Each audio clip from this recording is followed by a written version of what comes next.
之前係點樣認識安利生意嘅咧？其實就係透過一個叫做現金流101嘅遊戲，咁就知道咗個叫做被動式收入嘅概念之後咧，我個朋友就介紹咗安利嘅呢個事俾我。咁起初都係諗住賺下。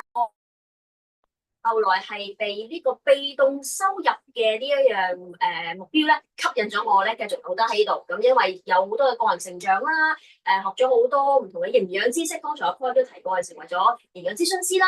咁喺呢度咧就得着好大。咁所以而家亦都係同我先生阿永咧一齊咧喺度努力緊呢一個生意。咁今日咧我同大家分享嘅咧就係關於喺啱啱嘅星期五六日。25至27號呢3日咧，我同阿 Maria 咧，我哋 Atrius 團隊入邊咧，我哋2個代表就去咗廈門咧參加咗一個由嗰邊嘅團隊去係啦，鏡頭見到啦，就係咧去舉辦嘅第5期嘅大健康未來峰會係啦。好，熒幕係咪都會見到嗰個 PPT？ 好，咁我如果 OK 咧，我就去。其實我都有呢個遙控掣嘅。好，咁咧呢個大健康呢個大健康未來峰會咧，其實頭先提到過啦，就係喺啱啱嘅4月25至27號，咁一共係3日2夜。咁地點就係廈門嘅。咁我同 Maria 咧當日咧就係25號咧，我哋就由呢個西九龍嘅香港西九龍站咧就搭咗4個鐘頭車，就去咗呢個廈門咧。係啦，見到我哋搭呢個高鐵就出發去參加呢個嘅會議啦。我哋都係去。起初我哋都唔知係做咩嘅，我哋去探索下代表 Atrius 團隊咧，去打探到底呢個活動係做啲乜嘅咧咁樣。咁第一日啦，咁就係25號星期五嘅時候啦。咁我哋係好，咁我哋咧就係首先下晝一開場咧，就有黃宗斌老師咧係做個 opening 做個開場先嘅。咁佢喺開場嘅時候咧，其實帶出咗大健康嘅一個嘅趨勢嘅。而家係講緊，首先佢有2個視頻咧係分享咗啦，一個咧就係由國家衛生健康委員會主任咧去分享，就話國家唔同意你肥啊，即係國家都好關注肥胖呢個問題，你已經係開始咧係去鼓勵佢哋嘅委員會入邊嘅人咧去減重啦，兼且想將呢樣嘢帶俾全民嘅。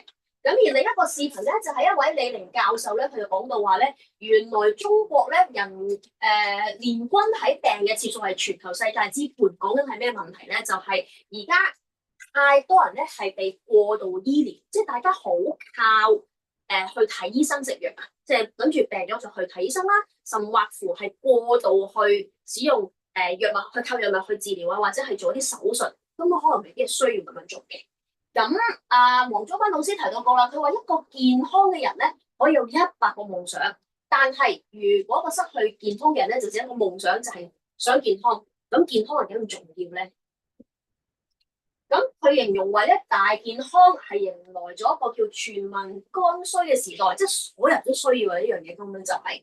咁而家之前我哋講緊咧就係淘寶啦，淘寶係咪嘅呢個網上消費咧，咪係好普及啦，而家已經係。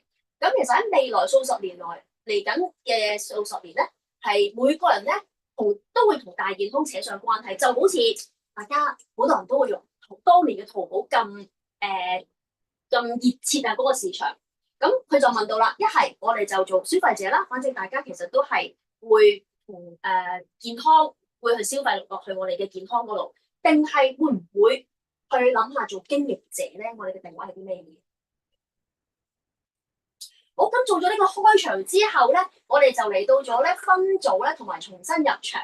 咁今次嘅活動就好特別嘅。如果大家在座特別有我哋在座嘅幾位Atrius 團隊嘅 core 嘅朋友咧，參加過唔同嘅會議咧，通常咪就係開會，咁你就自己揾個位坐啦咁樣樣。咁跟住就聽完個課堂之後，可能食個飯你再搖擺嘅，就去揾你個位啦咁樣樣。咁今次特別啲嘅，佢整個3日2夜咧，個氣氛咧係營造咧就係好 relax 啦，好放鬆啦，同埋咧係會分組嘅，而且組入邊好得意嘅喎。我哋一出去個組別嘅時候咧，每個 number 咁就會有2個，每一組會有2個助教，着黃色衫嚟。大家認唔認得呢位邊個？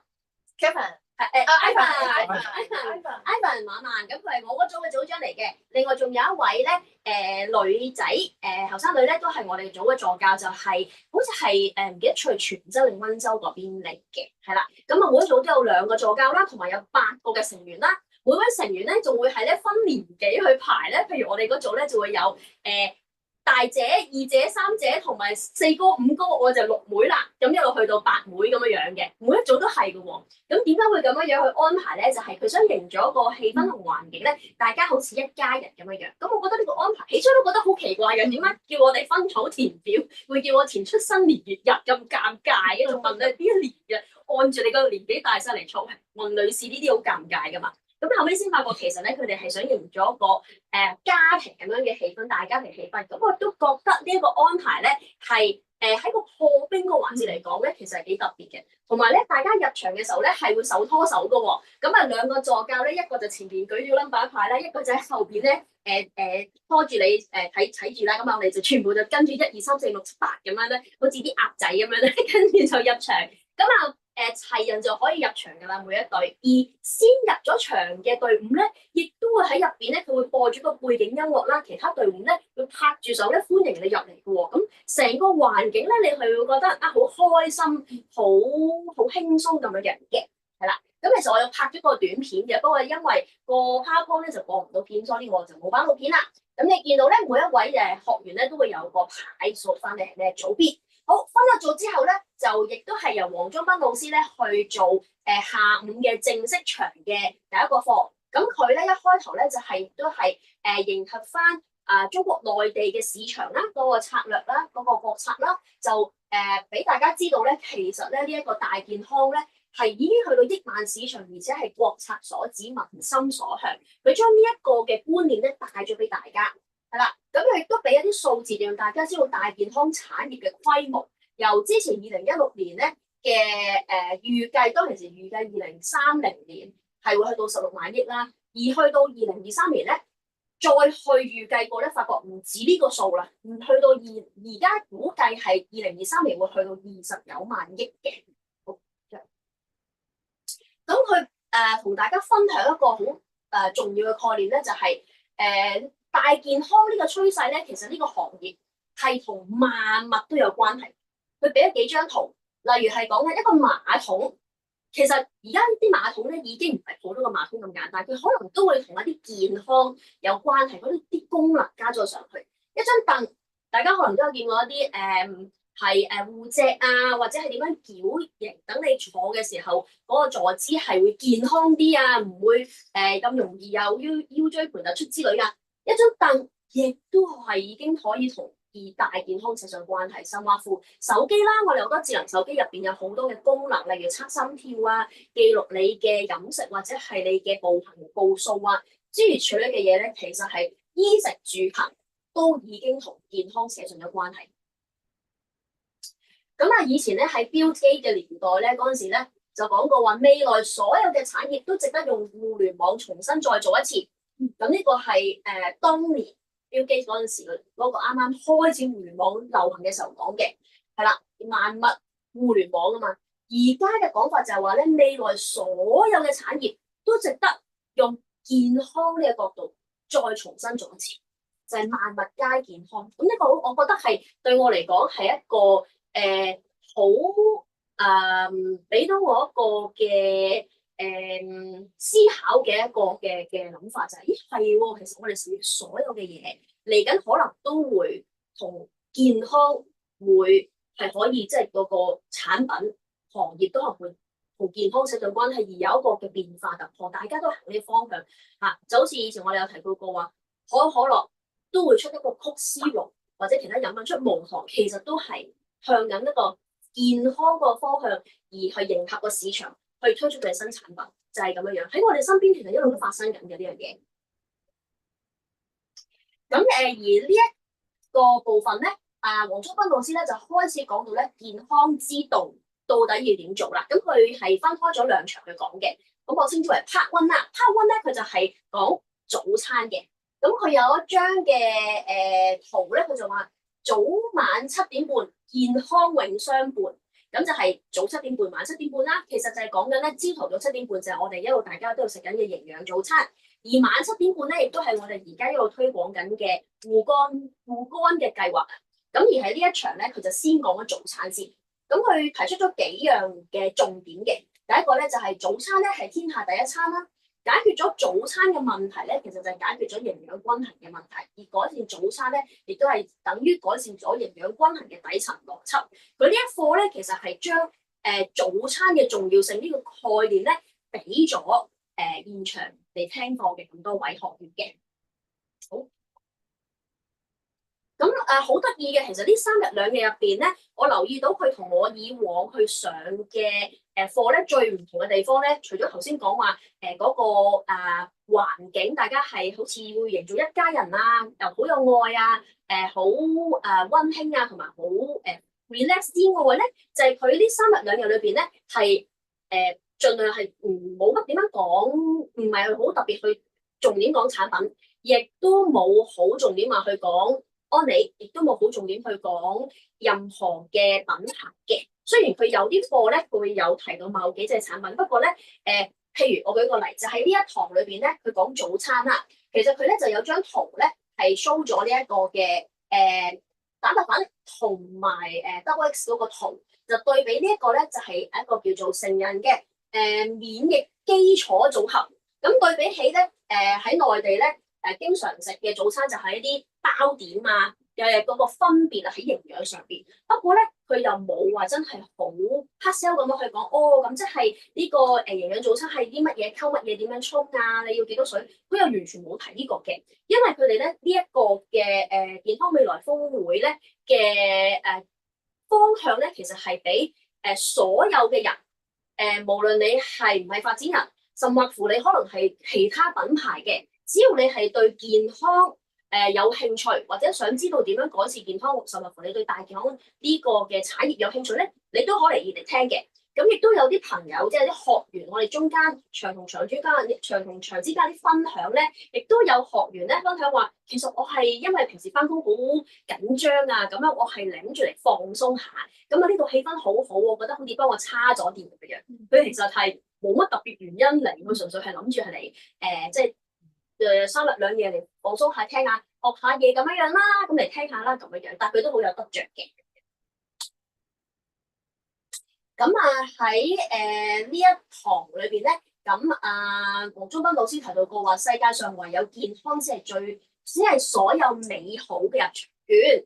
咁佢話，當你一無所有嘅時候咧，健康係你嘅底牌，即係你最後一隻㗎啦，你真乜嘢都冇啦，健康就係最後一隻啦。但係咧，如果你乜嘢都有嘅時候咧，健康就係你嘅王牌，因為當你有咗健康，你又有其他嘅時候咧，你就有健康去享受你所有嘅嘢啦。咁我自己嘅感覺咧，呢一課咧係佢俾咗好多觀念我哋嘅，俾咗好多包括係健康係大勢所趨啦，點解健康咁重要啦？早餐係改善健康嘅第一環，係啦。咁呢個都係呢一課咧帶到俾現場嘅所有學嘅我覺得佢想帶出嚟嘅觀念嘅。咁呢一度咧，佢分享咗一個小故事，我覺得幾得意喎，大家可以翻嚟同啲朋友講翻。佢話咧，有個80歲嘅老人家，佢同佢嘅朋友咧就有一段對話，好令人深思嘅。佢朋友問呢個老人家，佢個老人家叫大姨，你使咗咁多錢嚟保養，可能你身邊朋友問你嘅，使咁多錢食養步鐘板咁貴咁樣，都唔覺得你身上多咗啲乜嘢嘢啊，係嘛？跟住咧，大姨咧就答佢朋友話：我花錢去做保養，唔係想自己身體上面多咗啲乜嘢，而係想讓身體上面少啲乜嘢嘢。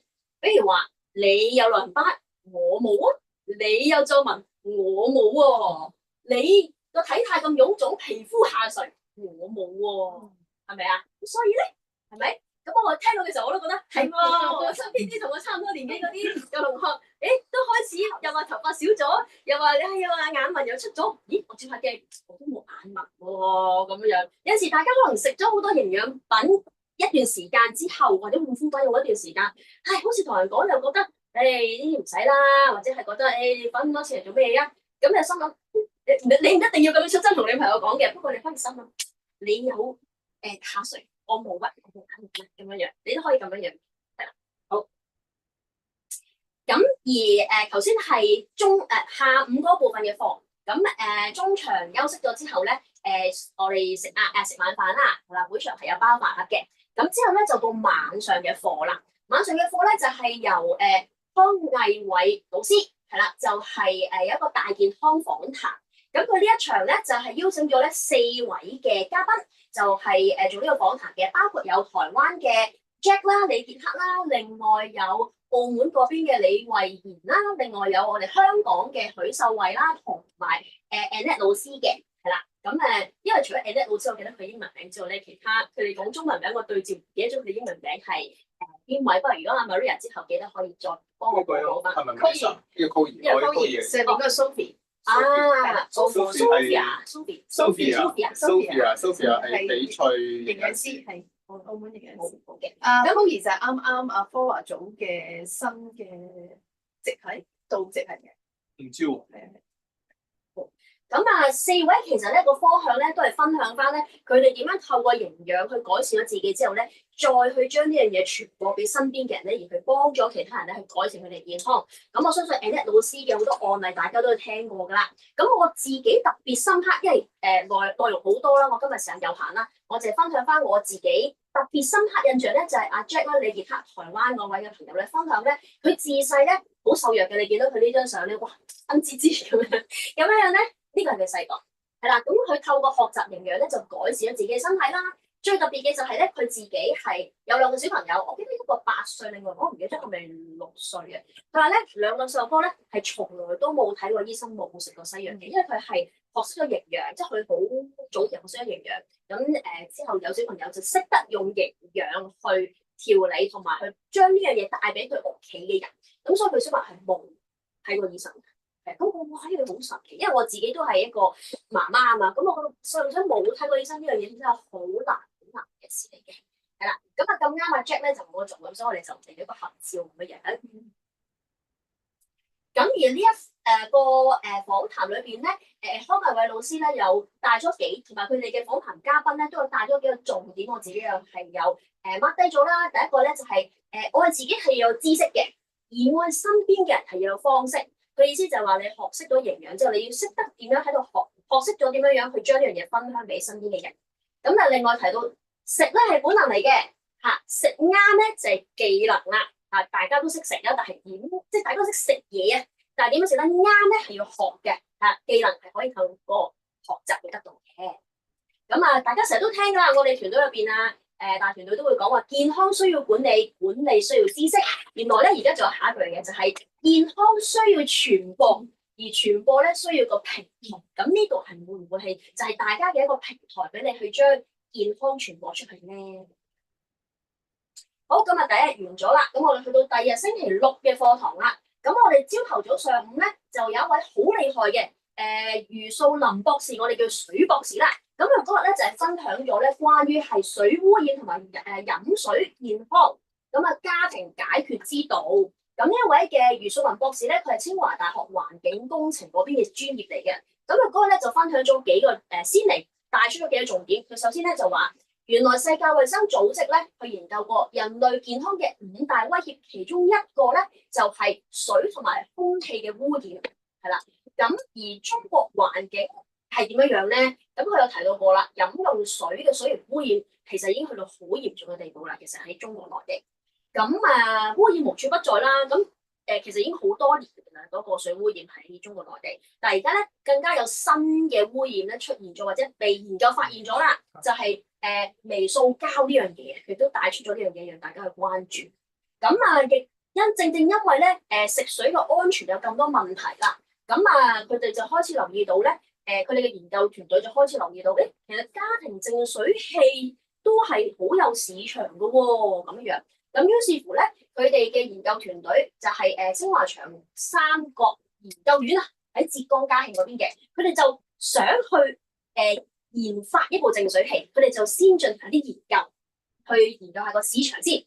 咁發現咧，其實全國嘅淨水器市場咧，哇，原來有成5600幾個品牌嘅喎，咁但係咧就良莠不齊，有啲好好，有啲好參差。咁多個品牌點樣去做研究咧？佢哋就先從咧一個家庭志願者計劃去入手，就去調查一下到底而家當其時啦市場嘅市面上面淨水器嘅性能到底有邊啲係較為好嘅咧？咁樣樣。咁佢哋係我呢張圖遮住咗個重要字眼添，係啦。咁咧其實佢哋研究時候係以一個乜嘢嘅標準去測試到底嗰個淨水器或者係濾水設備個效能好唔好嘅咧？佢哋就係用一個咧叫做 TOC， TOC 咧中文就係叫總有機碳啦，係啦。咁呢個總有機碳係咩嚟嘅咧？即係total organic carbon 嘅縮寫係啦 TOC。咁其實咧因為有機化合物咧就係以碳為基本嘅元素，咁所以如果測試呢個總有機碳 TOC 咧嘅定值咧，其實就可以作為判斷咧嗰個水質入邊有機污染物嘅程度。咁呢個 TOC 咧其實係測試水質污染嘅其中一個指標嚟嘅，係啦。咁佢哋因為咧頭先咪提到過，佢哋個研究所係喺嘉興係啦，咁就屬於浙江省啦。咁就余博士咧就有share， 即係分享到咧喺浙江省咧各地嗰個水質嘅有機物，即係 TOC 嗰個數值。原來咧佢哋嗰區咧嘉興咧係最污糟嘅。咁應該越細越好嘅 number， 起碼1或以下咧先至叫做合格或者良好啦。咁但係佢哋去到3點幾，已經去到叫做5級污染，都唔係好適宜攞嚟飲嘅程度噶啦。咁所以咧佢哋就喺佢哋嗰區咧。就去用水咧去做測試嘅話咧，咁就一定睇得到到底邊啲得邊啲唔得啦啲水機。好，下一個呢度呢張圖就提到過啦。如果個 TOC 值係1嘅話咧，就係1或者細過1咧，就係屬於良好啦。咁我哋從嗰個家庭志願者嗰個計劃咧，就一共搜集到47個嘅志願者啦，有46個有效嘅樣本。咁去做過唔同嘅測試評估之後咧，就因為有啲機都真係太參差啦，咁我哋最後咧就精選咗咧14台咧嘅淨水器去作一個再長期啲定期嘅監測嘅。咁就佢哋下一個咧就會睇到佢報告啦，包括一啲英國品牌啊、美國品牌啊、德國品牌、日本品牌啊、美國品牌等等，咁14台啦。咁就係佢哋買咗啲機翻嚟之後咧，就研究所入邊嘅成員咧，就每人都係攞一部翻去佢哋屋企度裝咗，每朝都裝一樽水翻嚟佢哋嘅研究所度做研究部去做測試嘅，每日去做咁樣。咁佢哋就做咗啲報告，其中呢一個咧就係日本某著名品牌啦，佢哋咧就會係去係啦，佢哋咧就會睇到嗱，呢個就係咧嘉興自來水本身嗰個水 TOC 嗰個數值就3.5以上，大概去到3左右。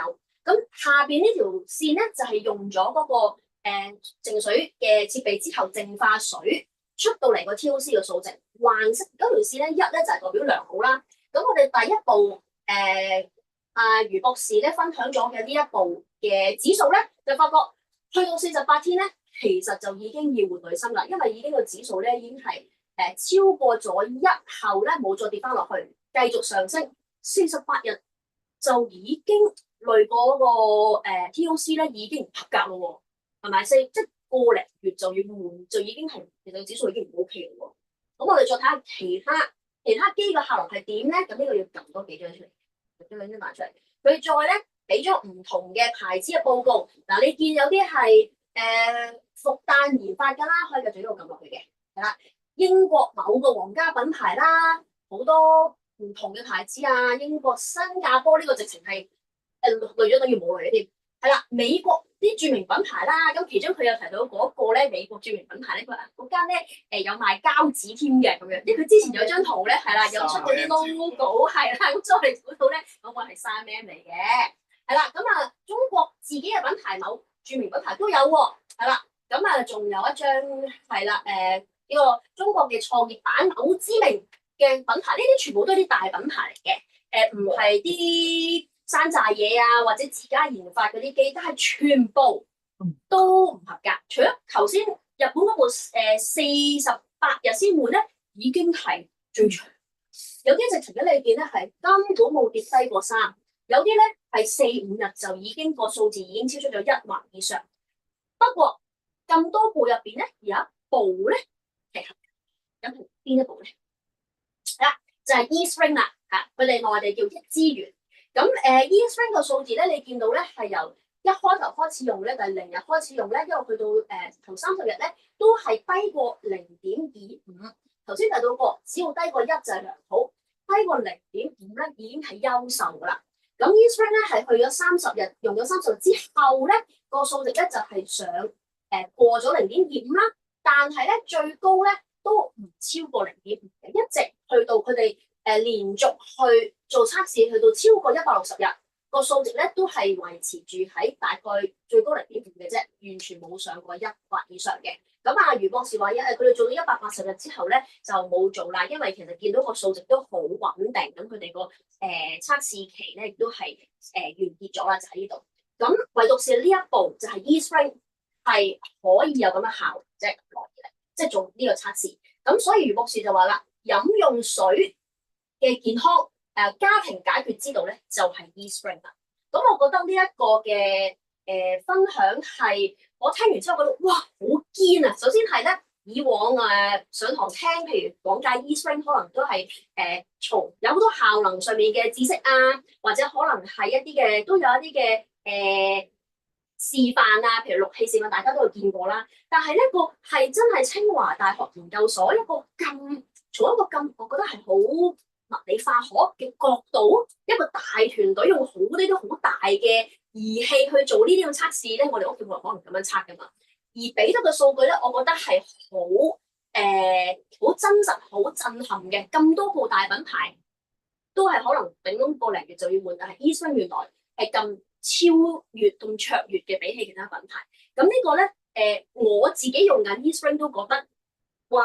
聽完都覺得好勁啊，好震撼。咁現場亦都有啲朋友其實可能係未用 E-Spring 啊，甚或乎可能係都未有考慮用任何嘅濾水淨水器嘅話咧，其實佢哋聽咗咧都好有感受。因為我哋每次聽完每一個環節咧，其實都有啲嘅小組分享嘅，大家每人都會講講佢哋嘅感受。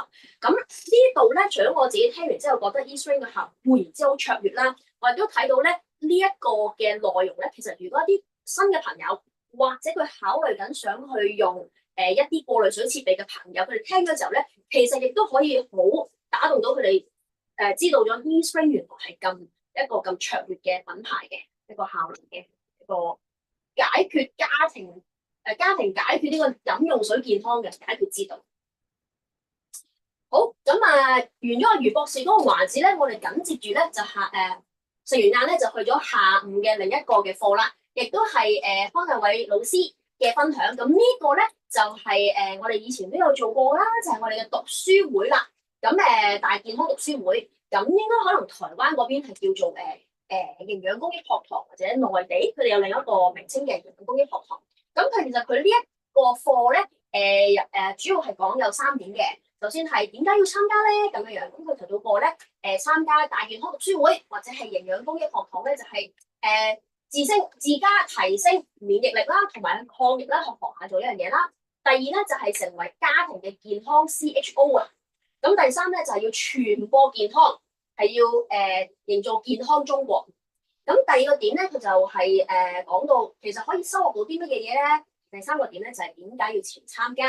咁因為課堂嘅內容好多，咁我就呢度唔會話好仔細咁同大家分享啦。咁但我會咧俾幾張嘅圖咧俾大家係比較特別啲嘅，咁我撮要咗出嚟。頭先我張相再翻上睇一次，咁大家見到哇呢個圓形一粒本係咩嚟嘅咧？咁細細粒人嚟嘅，冇錯。因為我影完之後再反上個解像度可能比較差，同埋大家見到咁多係咩嚟嘅咧？原來咧就係一個圖嘅原型咧，係佢哋一屆大健康讀書會嘅頒獎群。即係話咧，佢哋一屆咧係有咁多人同時間咁多組啊，唔係人次喎，係咁多組別咧同時間係做緊讀書會嘅。咁內地係做得好大嘅呢樣嘢，想俾大家睇下呢個大圖畫嘅。呢個只係頒獎嘅合照嚟嘅啫，好大張。千幾人嚟㗎？應該有一組一轉應該都有幾百人，應該係。咁咧除咗係讀書會咧，其實佢哋咧透過3樣嘢去做呢一個嘅健康公益學堂啊，或者係做一啲呢啲群嘅。咁分別就係有音頻啦、視頻同埋書本。咁音頻咧就係會佢有分享到咧，就係其中一個咧叫鄧哥帶你學健康。咁呢位鄧哥就係叫劉鄧啦。咁亦都係我哋嘅當呢幾日嘅MC 嚟嘅，我哋叫班長其實係啦。咁誒真係其實係活動嘅主持係啦，佢就揸咪佢把聲係會聽佢歌手嚟嘅。咁所以佢自己咧係有錄咗啲嘅錄音，係可以咧透過佢哋自己一個叫做喜馬拉雅嘅平台咧，係好似買啲 broadcasting 咁樣樣嘅平台嚟嘅，就可以係去聽到佢嘅錄音。其實咧，我自己諗翻，我哋香港都係做緊類似嘅嘢嘅，大家知唔知道咩咧？買錄音，大家有冇聽 broadcast？ Yes，係咩啊？Yes 啊，你免費啦。仲有我哋會俾月費聽嘅乜嘢啊？係啦，e-learning 啦。咁大家其實都可以好好善用咧，我哋香港嘅 e-learning 嘅。咁呢個係音頻啦，咁佢哋都有啲係視頻嘅，係啦，啲嘅 video。咁其實我哋都有啲係 MP4 啊，咁樣可以睇到視頻，或者我哋有陣時自己上堂錄嘅錄音啦，或者錄嘅錄影啊，或者大家可以睇翻YouTube 啦。如果我哋係耀星嘅資源嘅話，就係 YouTube 啦、Facebook 啦、IG 亦都有啲 post，大家可以去運用，好好運用嘅，係啦。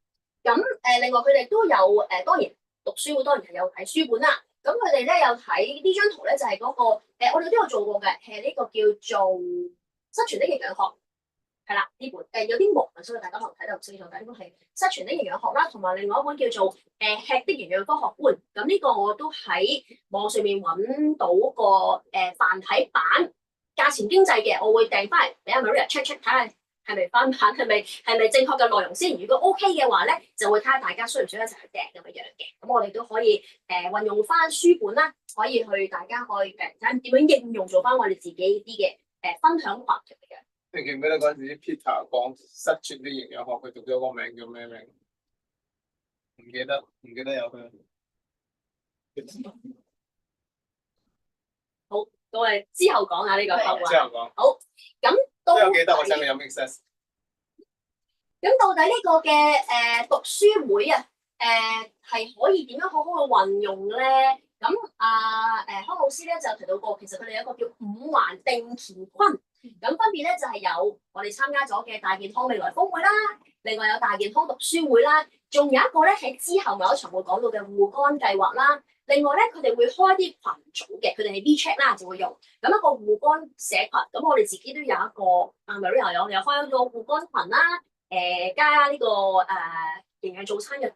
咁再加埋咧，遊學呢個部分佢哋就冇特別提到嘅。咁但係咧呢五樣嘢咧，佢康老師表達就係、你只要帶咗人去某一個嘅元素，就可以將佢轉化去到其他嘅元素入邊，其他環入邊。譬如佢去聽咗讀書會，咁你就可以佢聽得好，你可以帶佢去呢個嘅大健康未來峰會嗰度嚟聽呢個課，或者轉化佢去參加護肝計劃，係啦，咁就係咁樣去運用嘅。咁佢今次嘅呢一 part 嘅課堂裏邊咧，有幾個重點，我自己都有抄低咗佢嘅少少嘅金句啦。咁一個就係將健康交俾學習後嘅自己，係啦，因為你唔學，你就未必知道原來健康係要咁樣去經營嘅。將健康交俾學習後嘅自己，去鼓勵大家去學習健康，需要學習嘅。第二樣咧，佢就話全民閱讀，呢度打錯，全面健康啱唔啱？全民閱讀，全面健康。咁另外咧，呢個好好，佢話自己健康咧就係美德，都好好噶啦。但係原來咧，傳播健康咧就係功德。咁你自己學咗，會唔會淨係自己健康就算咧？定係你都會覺得我都想將呢樣嘢帶俾其他人咧咁樣？佢呢度咧3日2夜裏邊咧，其實都講好多傳播健康呢個嘅觀念嘅。佢喺唔同嘅課堂入邊都有講到傳播，或者係講緊傳播愛啊、傳播健康呢個觀念。係好環環貫穿咁樣去帶呢個觀念出嚟嘅。咁之後咧，去到另一堂課都係廿6號嘅下晝啦，咁就輪到黃宗斌老師咧繼續講佢嘅健康之道 Part 2啦。咁 Part 2咧，佢就講咗2個嘅元素嘅，一個就係尿酸啦，即係痛風；另外一個咧就係護肝嗰樣嘢啦，再即係晚730嗰樣嘢啦。之前講過朝730，咁就。因為內地市場咧就出一個新嘅產品咧，係同尿酸有關嘅，即係痛風有關啦。咁所以咧，佢就呢度咧就會有講到呢一個嘅主題。咁佢大概嘅內容咧就係提出咗尿酸形成嘅過程啦、飄離嘅來源啦、高尿酸啊、痛風係點嚟嘅咧？咁講咗個因，佢就講到底有啲咩解決嘅方法或者方案可以俾到大家咧？其實就係咧有一個嘅咁樣嘅全球首款嘅尿酸管理嘅產品，係5大直水3重防線科學管理尿酸。咁佢亦都有啲嘅圖咧，係有啲數據啊嘅數字咧，去講呢個新產品嘅成分同埋成效。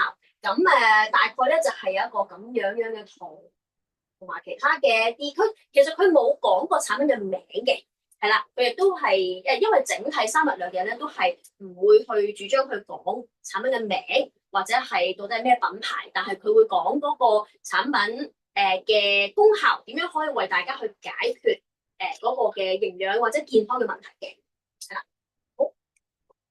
咁除咗係尿酸或者痛風嗰個嘅主題咧，另外一 part 咧就係講到護肝。咁佢又講到呢個護肝嘅重要性啦。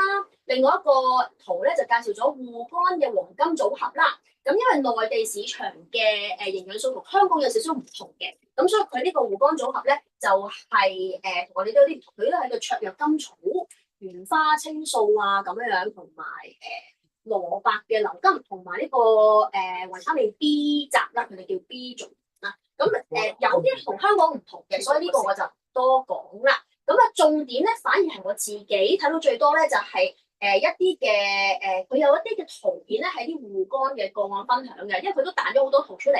咁呢度因為時間有限咧，我就唔會喺呢度逐個同大家去講啦。但係有機會我慢慢睇翻我哋嘅護肝群嗰度咧，再 share 翻啲圖俾大家。另外咧，佢亦都係即場咧，就係開咗 QR code 咧，就係開咗個微信嘅群啦，一個組係俾現場嘅所有學員咧，如果你係有即係用緊呢個護肝嘅計劃係3個月或以上咧，你就可以入呢個群咧去分享翻你嘅故事。咁我都雖然我係啱啱開始，咁我未夠3個月，但係因為我好想睇多啲案例，咁我就入咗呢個群度咧，我就睇下其他人到底係用咗呢個護肝計劃之後有啲乜嘢嘅感受，啲咩改變咗咧？咁都真係確實有好多係我唔知道原來可以咁樣改善㗎咁樣。咁我都mark 低咗啲資訊咧，會慢慢喺我哋個護肝群度咧都 share 翻俾大家嘅。有啲我覺得比較特別啲、有用啲嘅案例咧，我可以同大家分享。咁呢一 part 咧，反而係案例分享，反而係我呢一個環節裏邊咧睇到最多同埋最有感受嘅部分。咁黃宗斌老師咧亦都有講到就係養肝咧就可以養命，係啦，所以肝係好重要嘅。咁呢張相係乜嘢咧？呢張相咧就係現場所有只要係參與護肝計劃1年或以上嘅人咧，就請佢哋上台。咁佢亦都有請一部分嘅朋友咧去分享，現場即刻分享佢哋其實嗰個改善嘅情況啊，做到呢個護肝分別係分享佢哋服用咗護肝呢個計劃幾耐啦，有啲乜嘢嘅改變得着咁樣樣。咁現場聽到個分享都非常之震撼。同埋呢度有個特點想同大家分享就係好多人係真係持續不間斷地用呢個護肝計劃咧，係超過1年以上嘅人。可能我哋都係因為香港都係推行咗幾個月，係啦，可能半年左右大概係。咁所以咧唔好諗住話我咁3個月就 OK 啦，咁樣護完咪算咯，咁樣唔係嘅，呢樣嘢其實係要持續去進行嘅，因為肝係一路用到你走過嚟㗎嘛。係啦，咁呢度俾我睇到，原來好多人喺度堅持住，而且係好有效嘅。咁呢個都確實俾到我信心。對於我自己嘅體會嚟講啦，我講少少我嘅分享啦，因為呢個係我嘅分享嘅部分嚟㗎嘛，係咪？咁你梗係講我感受啦。咁我其實之前咧開頭香港啱啱係去推廣呢個護肝計劃嘅時候咧，我都有試咗幾日，然之後咧又因為咧唔記得咗食，然之後咧又覺得話唔記得袋出街，袋咗唔記得食好麻煩，跟住我就擺低咗件事就冇做到。咁我自己咧確實係咧聽完咗頭先台上面嗰班朋友分享咗之後咧，我覺得我翻到香港之後要即刻開始做翻護肝先。咁而確實我都係由星期一開始咧，到今日咧我都係連續幾日啦，係啦。咁開始翻我嘅護肝嘅。咁所以我覺得如果你身邊有朋友係你都想將護肝計劃呢樣嘢帶俾佢，而佢又可以出席到呢個活動嘅話咧，確實咧呢一部分嘅分享咧係真係好係推動到佢去落實去做呢個護肝，參與呢個護肝計劃，我覺得係好有效果嘅。呢一個係啦，去到夜晚啦。夜晚咧，我哋就冇課堂噶啦。夜晚咧，我哋就係 relax 嘅。夜晚咧就係一個聯歡晚會嚟嘅，係啦。咁我哋香港有啲團隊嘅朋友咧都有上台唱歌啦。呢個有啲細粒，呢個係 Hanson 啦。咁而台下嘅學員們咧，雖然大家其實未必識大家，但係咧大家都好熱情啦，又拍手啦，又開着電話個燈啦。總之咧，全個氣氛咧係好開心㗎。咁除咗班長。佢係歌手啦，所以佢做開場暖場啦。同埋有某幾位係指定邀請咗佢上嚟表演之外咧，其實咧喺夜晚嘅堂之前咧，阿黃宗斌老師咧，應該係阿班長有提大家就話，如果你哋今晚咧聯歡會咧想上台表演咧，可以同你哋嘅助教報名，即係話咧，如果你覺得唔一定唱歌㗎嚇，佢話變魔術又得，即係你打功夫殺法點乜都得嘅。總之你覺得你有啲才藝，你又好想上台分享咧，你都可以報名嘅喎。咁呢度係，所以嗰晚咧其實係好多朋友咧都係嗰日上去報名參加，咁而且氣氛係好開心嘅。咁我哋香港團隊呢邊就係跳緊呢個阿帕 T 啊，係啦，好開心啊，跳緊舞嘅。咁而壓軸咧就係由阿黃宗斌老師咧唱咗一首母親嘅，我都第一次聽黃宗斌老師唱歌，我唔知道佢即係唱歌都真係幾好聽，佢把聲本身都好聽嘅，係啦。咁嚟緊嗰日就係母親節啦，預祝母親節咧，佢就唱嗰首母親。咁其實咧佢都有啲信息想帶俾大家嘅，因為佢當晚咧亦都有幾個視頻咧係同母親啦或者親情有關。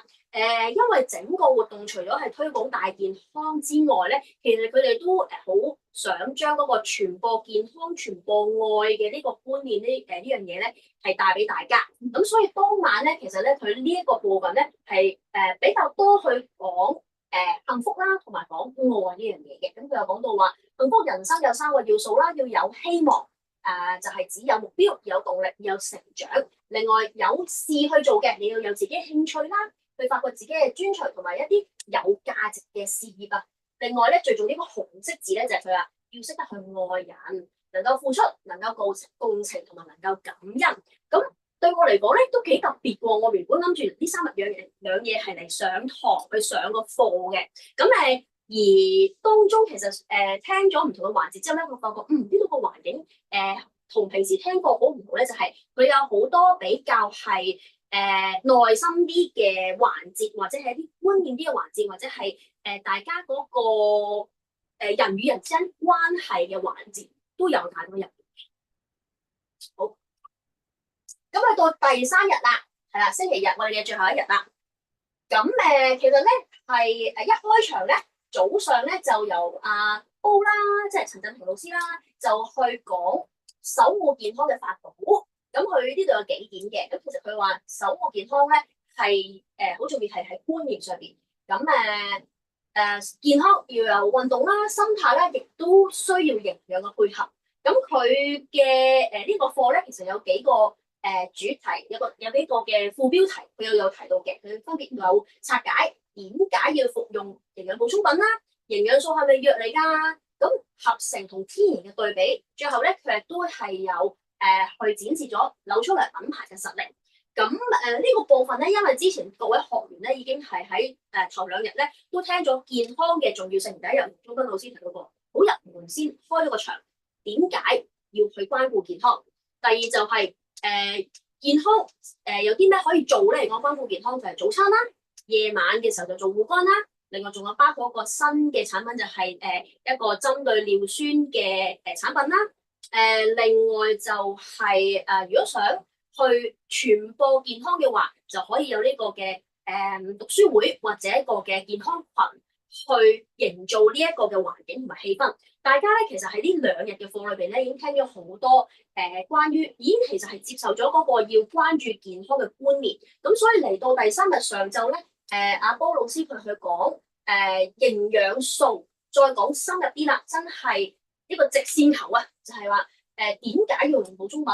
係咪藥嚟㗎？到底天然同合成有咩唔同？同埋再提到咧，呢度就真係會有提到個品牌，就有講到紐崔萊啦。咁嚟到呢個位置再去講嘅話咧，其實就算一啲新朋友咧嚟到呢度咧，都會開始容易啲去接受紐崔萊，或者係講話啊，我真係如果要揀，應該揀乜嘢品牌咧，而再唔係諗下我要唔要去食有冇送品啦。咁就下晝嘅課咧，其實就係有黃宗斌老師咧去主講嘅。咁呢度咧俾大家睇睇係咩咧？就係、當日我哋之前第2日咧，其實我哋影咗張全場大合照。呢度就係我哋咁多人啦。咁頭先提到過咧，連埋助教咧係10人一組啦。應該嗰日有成唔知44定45組嘅，即係話全場咧未計一啲嘅老師們咧，其實都已經有成400幾人去參加㗎啦。所以係非常之多。由好多中國唔同嘅省份啊、地區嚟嘅朋友都有。咁我坐隔離嗰個朋友咧，佢都係中國內地人嚟嘅，佢自己都要搭3個半鐘頭嘅高鐵先嚟到嘅。咁所以好多朋友都係去爭取喺呢個時間嚟參加呢一個嘅未來峰會嘅。咁啊，香港有100幾個人，台灣都有朋友嚟，有10幾個係。台灣要飛啊，係啊，呢度好特別嘅。我咪話咧，一開頭分組咧，未叫我哋填個表寫呢個名啊、聯絡電話房號同埋填呢個出生年月日嘅。原來咧唔單止係咧，你分喺個組入邊咧排你係大哥、二哥、3妹、4妹呢啲，而係咧好特別，佢咧突然間咧喺嗰個場合咧就嗌名喎，嗌嗰個人嗌啲人嘅全名啊，乜乜乜乜乜啊，可能話李以君啊。請你上請你上台咁啊，其實唔知咩事喎，點解突然間嗌佢個名咁樣？原來就係全部呢啲被嗌名上台嘅咧，係當日或者前後嗰1兩日生日嘅，咁咧就特登咧準備咗蛋糕啦，同埋咧叫大家咧開個電話嗰個燈咧一齊咧就唱生日歌。咁啊，呢個都去到嚟講好特別，雖然我唔係被叫上台啦，但我覺得喺個課堂入邊咧有個咁樣嘅安排咧，你會覺得好整件事係好。好窩心啊，係好你會感覺到咧係好似哇，大家好似係一家人啊，係好 close 嘅朋友啊，咁樣去慶祝嘅大家。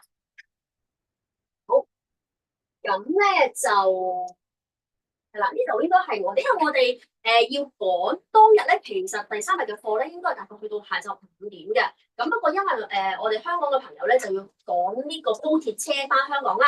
咁所以咧，我哋係提早咗走嘅，咁所以最尾嗰度咧有啲部分我哋都冇參與到，係啦。咁下張，咁不過咧有少少花絮可以俾大家係去睇下嘅。咁呢個真係就係關於我哋當日住嗰個酒店啦。咁其實當日住嗰個酒店嘅環境咧係超靚。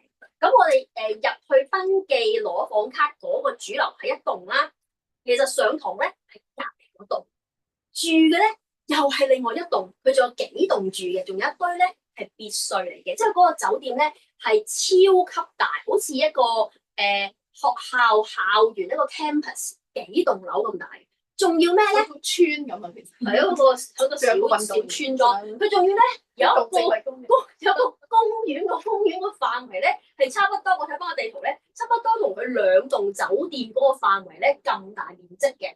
入邊咧仲要可以餵羊啦，咪啲人就餵呢個鴕鳥啦，跟住咧又有天鵝啦，又有啲綠頭黃嘴嗰個鴨啦咁樣樣。咁啊，同埋咧佢有一個叫做時光長廊咧，就係即係展覽咗佢以前招待一啲嘅前美國嘅係啦總統嗰啲嘅係啦某個國家嘅女王一啲嘅政要嘅人物咧嘅相片，或者當年佢哋啱啱起好啊、改建啊嘅一啲嘅照片都有展示喺呢度。咁亦都係一個環境非常舒適，早餐亦都好多嘢食嘅，係啦幾個酒店。咁整體嚟講，我覺得大會單位去揾呢個酒店咧，其實佢哋都係有諗過度過，因為佢哋想營造一個係大家輕鬆，大家係舒適，覺得呢度咧，我會形容為咧，如果話比起係去上堂咧，呢個更加似係一個身心靈健康體驗型或者生活型，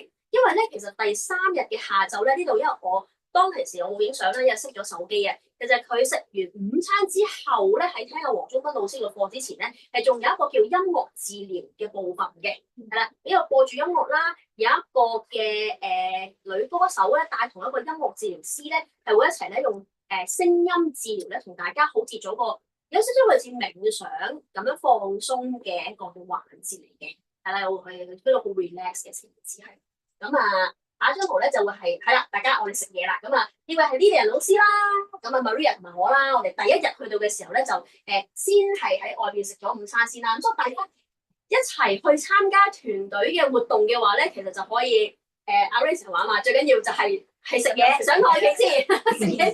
我俾你鮮榨嘅粟米汁，鮮榨米汁好好飲，特別冇糖冇食嘅。粟米即係剝咗粒粒之後咧，即刻打。我哋睇住嗰個店喺邊打。其實我哋3個人喺嗰個店鋪就係我哋3個客，有3個職員，即係其實係老闆娘嗰啲就3個人嚟招呼我哋，係即場係包餃子，即場係去錄咁，所以全部都係新鮮做，非常新鮮，好厲害喎！好似係齋粟米炸，係啊，齋粟米打爛啦，兩個 blend 嚟將啲粟米打爛，粟米粒，係啊。咁啊呢一餐咁豐富，即場去包餃子都唔過100蚊，真係超值，好食，係啊。咁早多少少，你仲有上面就係大會嘅飯盒啦。大會飯盒咧，我就覺得油咗少少嘅有幾餐，就呢個先係最健康噶。不過酒店個早餐真係非常之好食。咁啊，之後咧只係部分，因為咧我真係好靚，係因為頭先咧我唔記得咗影，我有我淨係記得影嘅手我俾你補翻落去。係啊，之後先補翻落去啦。即係就算你係無論係行緊 CFit 又好啦。如果你話我要揾到5式食物都好啦，呢個酒店係咩？全麥包嚟，全麥包嚟㗎，叫巴水定咩煲嚟？呢個係芝士，芝士。呢個係高級煎蛋青魚、薯蓉，有番薯、薯仔，唔錯。佢仲有沙律、有蔬菜、有水果，有蒸嘅點心，仲有好幾款。有一個係淥麵嘅攤位嘅，你可以唔要粉麵，淨係要淥嗰啲肉。咁另外就壽司，有日式嘅嘢喎，有啲凍豆腐啦，同埋細細兜嘅冷麵啦，同埋細細嚿嘅壽司啦，我冇諗過朝頭早會有呢啲嘢可以食。咁啊包又有麥包或者白包，跟住佢有豆腐花係鹹嘅，你可以自己係啦，即係你有裝補糖嘅，你可以然之後嘢飲咧都好多款喎，佢一部機咧係有成4-5款嘢可以有飲。合桃、花生合桃好飲，我又飲一個杞子豆奶。係啊，咁呢個酒店我覺得咁多咁即係翻內地嚟講啦，係以佢呢個酒店啲嘢食都真係非常390蚊2晚，講埋超值啊！你係佢個早餐，你已經覺得300幾蚊嘅。390蚊2晚，一個人定2個人？一個人。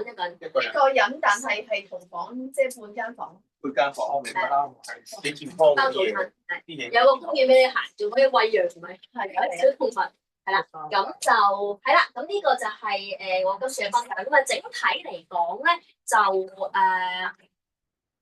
係我意料之外嘅，因為我原本係諗住好似真係MUS 啊，或者可能係可以上營養課啊，咁樣去係一個課堂。咁但係佢刻意，我睇得出佢刻意係去鋪排，無論係環境啦、人手啦。頭先都未提到2位助教咧係會成日咧攞零食俾你嘅，係啦。預備瞌眼瞓嘅時候，諗住我想攞我自己諗住攞鋪天巴出嚟嘅時候咧，係啦，即係我諗住攞鋪天巴出嚟，你知眼瞓要頂眼瞓咧，咁隔離就突然間傳支水，跟住又傳嘢食，跟住又傳杯茶，熱辣辣嘅茶。總之，當你一眼瞓咧，就有嘢傳過嚟㗎啦。咁又仲有生果啦，係咪？係啊，有呢個生果，佢哋仲係呢個嗰個叫做咩菠蘿啦，唔係一款㗎喎。好。係啊，總之咧，仲有一樣嘢就你會覺得好開心咧，就係佢一開始嘅時候咧，大會嘅班長咧就會講，即係呢個係第一日令到我好驚訝嘅咧，就係嗱，你哋咧就嚟到呢個營咧，即係輕鬆開心啦。因為黃宗斌平時都係比較嚴肅啲㗎嘛，佢係好開心㗎，即係佢講課咧就算嗰啲課題咧，佢都係比較輕鬆咁樣去植入嘅。咁但係佢班長講一樣嘢咧，個規矩咧就係即係好特別嘅，即係話如果你真係因為琴晚有啲人好夜先嚟啦，咁如果你真係好攰嘅時候咧，你就可以瞓覺唔緊要嘅。咁你隔離嗰個見到人哋瞓覺，咁你做啲咩嘢啊？你冇擁佢喎，你攞件衫幫佢冚一冚，唔好俾佢冷親。我話咁都得。咁我嗰組真係個大姐，因為我係三姐啦。咁去到第二日咧，佢真係瞓到咁樣攤晒喺度㗎。即係如果平時我就會話，哇佢咁樣，使唔使擁佢咧？咁樣嚇。咁但係今次望到佢，哦咁咪瞓咯。佢有佢瞓，我有我繼續睇啦。嗱咁所以其實成件事好好嘅。咁第二日咧，佢就。上完水博士嗰場之後咧，咁班長又出聲，佢話嗱，咁今日咧 suppose 咧就1個鐘頭到食飯，咁就翻嚟噶啦嘛。咁嗰日佢話因為你哋都辛苦啦，咁今日原本12點鐘大家散就應該係1點鐘翻嚟。佢話今日你哋有個小休，下晝可以休息少少，就2點，即係可以有個小睡。2點15分先翻嚟，哇！咁好多個小時，差唔多個半鐘。係啦，午餐。即係你諗下係好舒服嘅，所以我哋咪去咗即係我哋係啦，我哋攤咗陣嘅，再跟住去餵養咯嚇，咁所以係開心嘅，係啦。所以咧就多謝 Maria 嘅補充啦。所以其實咧整體嚟講咧，佢都係想形容咗一個係冇壓力啦、舒適嘅環境啦。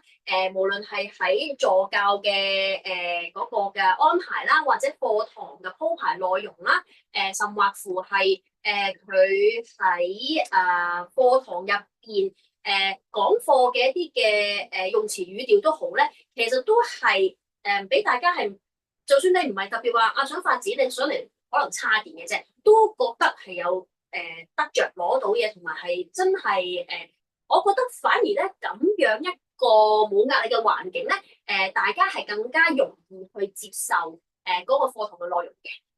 多過話我真係要上課好努力咁去寫筆記啊！佢班長都有提到過㗎，你哋咧就唔一定要即係唔好成日攞個手機最緊張啦。鼓勵我哋咧去體驗下個課堂嘅內容。好咁所以係一個好特別嘅活動。好，呢個係我今日嘅分享。花呢個時間俾我哋嘅 Nancy。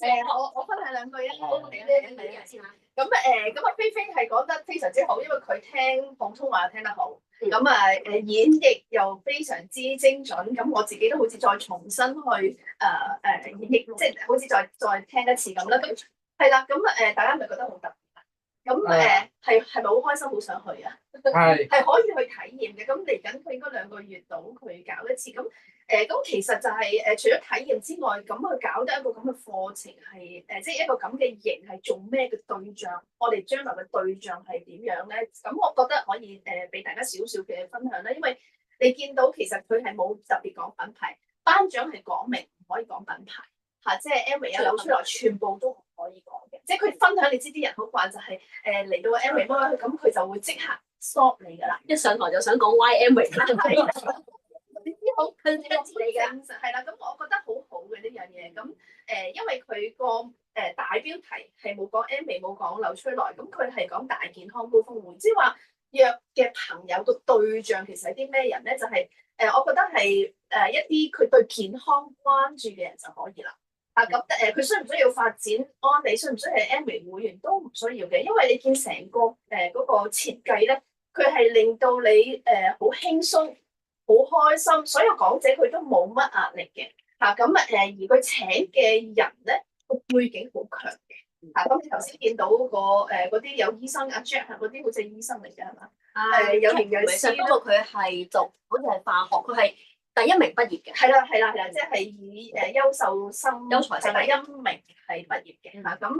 Connie 咧就係1個月佢又飛好多地方啦。咁其實因為你見到5、6日星期5佢要請假嘅，咁我好深刻印象，佢講咗一句説話就係重要，你覺得重要嘅事咧，你就會安排時間去即係去參與啦。咁呢個即係佢哋都講咗成個即係有幾重要啦呢樣嘢嚇。咁另外咧就係其實除咗係一啲對健康關注嘅朋友咧，咁一啲因為佢有好多人去分享嘅，有啲人係大人嚟嘅。咁我第3個驚訝咧就係佢問在場，因為我有400幾500人啦，有幾多人係第一次嚟？通常幾多人第一次嚟？你咪預一半一半都幾好啊，一半一半或者4-6都幾好啦，4成都好幾好啦。佢係超過6成，6-7成。我好早，如果唔計2個助教，我好早淨係得1個人係之前有嚟過。係啊，6-7成全部都係第一次。6-7成都係第一次嚟。咁即係講緊咩咧？呢個聚會咁佢哋有人想去分享，哇！全個台都滿晒嘅係大人嚟嘅。咁但係啲咩人咧？就係一啲家人啦，一啲曾經有反感過嘅人。咁因為咧呢個你見到成個設計咧，點解我哋今次去探索咧？其實同我哋原先去有少少即係唔同嘅嗰個，即係以為去學一個課程一個培訓課，佢唔係培訓課，真係身心靈打開咗之後咧，你係容易接受一啲事物嘅。即係簡單嚟講，佢係讓你喺一個咁靚嘅環境底下，你係輕輕鬆鬆，因為3日2夜啊嘛，咁。你俾你多啲時間，你去可以輕鬆 relax 行下公園，自己靜下。咁仲有就係有治療師帶你點樣喺繁忙裡面去即係去做下冥想咁樣。咁你咪放鬆咯。一放鬆打開點啊？你啲嘢容易入啲嘅。咁而佢個俾你直入咧，正如話齋，佢冇講嗰個產品個名。不過譬如佢講營養素，咁佢就會用紐崔萊嘅營養素咯。個圖係啦，個圖咁啊，其實佢係不間斷地植入一啲營養素，而去到第3日咧，阿煲咧就去講呢個紐崔萊，因為嗰陣時已經係打開晒，大家已經唔質疑需要健康就要補營養素。咁你揀咩牌子咧？佢就俾埋一個方案俾大家。咁你知阿煲亦都比較客觀少少，冇壓力，但係分析到俾你聽點解你要揀一個天然有機嘅品牌，而呢個品牌有幾強勁。咁我覺得呢個鋪排非常之好嘅。咁而最後亦都有人分享咧，就係佢哋有啲諗住3日2夜啊嘛。佢話有啲係俾人哋咧半拉半呃咁樣入咗嚟咧，諗住星期二第2日星期日就走噶啦。咁結果佢話哇佢冇諗過係顛覆咗佢嗰個人生嚇，佢係想留到最後嘅。佢改咗，係啦，我記得嗰個朋友分享咗，係嗰個我記得係有一個朋友上台分，因為我哋每一個課堂與堂之間都會有抽籤請學員上嚟分享。咁嗰位朋友咧就係話，佢本來即係諗住留一晚嘅，即係佢約咗人嘅，本來係之後第2日。佢話咧，佢聽完第1晚覺得咧好精彩，佢話佢想聽埋之後嗰2日，佢改咗佢個約會。係改咗個車飛，改埋個約會，留埋之後嗰2日，再繼續聽埋落去嘅。係唔止一個嘅，有幾個都係咁。咁我自己嗰組有一個年青人係00後嘅，咁佢嚟咧係遊學團嘅啫。佢話咁遊學頭先咪咩嗰個5環同嗰度，因為佢哋應該係有好多人係去完呢個讀書會，佢今次轉化過嚟嘅。咁有啲可能係遊學團，咁我唔知遊學團係乜。咁但係總之嗰個係年青人嚟睇下嘅啫，所以第1日第2日都冇乜分享。去到第3日咧，嗱呢個女小朋友啦，咁佢係平時都係晏晝先起身嗰隻嚟嘅，即係唔食早餐啦。咁佢完咗，佢就話佢都要諗下佢食翻早餐，佢要去了解下營養。咁呢個咪好有進步咯。咁佢話護肝咧，佢話我樣樣都有齊嘅嚇，即係佢已經開始有呢個意識。咁呢個就係我哋可能我哋身邊有好多人都係咁，即係你講又講唔到佢嘅，咁由佢自己嚟睇。咁睇到係啦，上台嘅人咧好多就係話我個姐姐帶我嚟，佢即係話俾我聽有個咁嘅講座，咁佢身體點，咁我本嚟好反感嘅，不過就係去分享啦，即係話佢哋喺嗰個過程3日2夜就轉化咗啦，即係起碼佢唔抗拒啦，係好多抗拒嘅原來，咁即係話咧，除咗健康關注，有啲係基本上佢係即係有反感嘅，對安利或者係對健康反感，我唔覺得自己需要嘅，咁佢哋話發覺原來係需要補充營養。咁有啲咧就係完全唔知道健康需要有關注嘅，直情健康需要關注都唔覺得係嘅。咁呢啲人又喺度咯。咁所以咧整體係咩人都啱。咁當然就係我哋發展人啦，同埋特別係想發展國內生意嘅朋友。咁因為咧，我哋都問咗阿煲咧，其實而家喺國內咧，其實好多種嘅營運模式嚇。咁未必同佢哋去講生意去開始，反而用呢一個咁嘅健康型咧，係原來佢哋係每次打好多新人入嚟，咁你會見到佢每次嘅內容，因為阿菲菲點解係咁詳盡同大家講咧？因為佢每次嘅內容講嘅差唔多一樣，係啦，咁所以係俾大家去運用嘅。咁即使大家今次冇去，下次你再去咧，我鼓勵你可以邀請啲咩人咧？佢對健康關注頭先講啦，或者佢比較反感嘅，你話啊你想唔想都 relax 下啊？咁有個咁好嘅環境，你淨係 sell 間酒店都得嘅，我帶咗佢嗰個即係平面圖啊，都係好吸引嘅，或者你自己上網都會睇到。咁呢個係點樣去運用啦？咁同埋即係頭先個余博士嗰度補充少少啦，即係水博士啊。咁原來水博士佢講緊佢係點解做頭先咁多嘅嘢咧？其實佢本身唔係 member 嚟嘅，最開始嘅時候，但係因為佢家興嗰度啲水咁差，佢有個念頭係想自己去發明一部淨水器。咁佢覺得如果自己發明到呢部淨水器，又過濾到啲水去翻一啲可以人飲用嘅水咧，咁佢就肯定好有市場啦。即係呢個生意有得做啦。咁結果佢做晒成件事，佢就發現我唔使再去自己搞，佢就揾翻其中一個用家，就係用緊 eSpring 嗰個，你可唔可以推薦我？係佢問你可唔可以推薦我？我想代理呢個產品。咁所以而家佢係發展緊安利晒。咁所以其實係好好啊！咁再而之咧，就係其實佢因為佢講其中一個點咧，頭先阿菲菲講到嚟緊確實大健康係冇得掹開㗎啦，即係所有嘢同大健康都有關嘅，即係連件衫，我唔知大家有冇發現，即係有啲公司講緊件衫，你都可以點樣去面啲即係嗰啲汗啊。係即係總之佢嗰個質地咧，令到你健康啲，啲汗唔會索翻入你個身體嘅。咁即係全部佢都喺呢啲層面馬桶啦，係咪？即係樣樣嘢都係喺呢個層面去聯繫住。咁所以大健康我哋唔就得啦。我哋點樣將呢件事同我哋嘅對象，除咗佢自己首先健康之餘，就係點樣可以諗到係一個事業係有錢翻，好嘛？咁所以呢個大家可以留意下一次，我都鼓勵大家，如果你話我當一個 relax 又可以吸收下經驗，又可以帶到朋友去，特別係嗰啲反對你嘅朋友，咪去下咯，因為佢都冇壓力嘅。咁我分享到呢度，好交翻俾阿 Paul 啦。因為咁。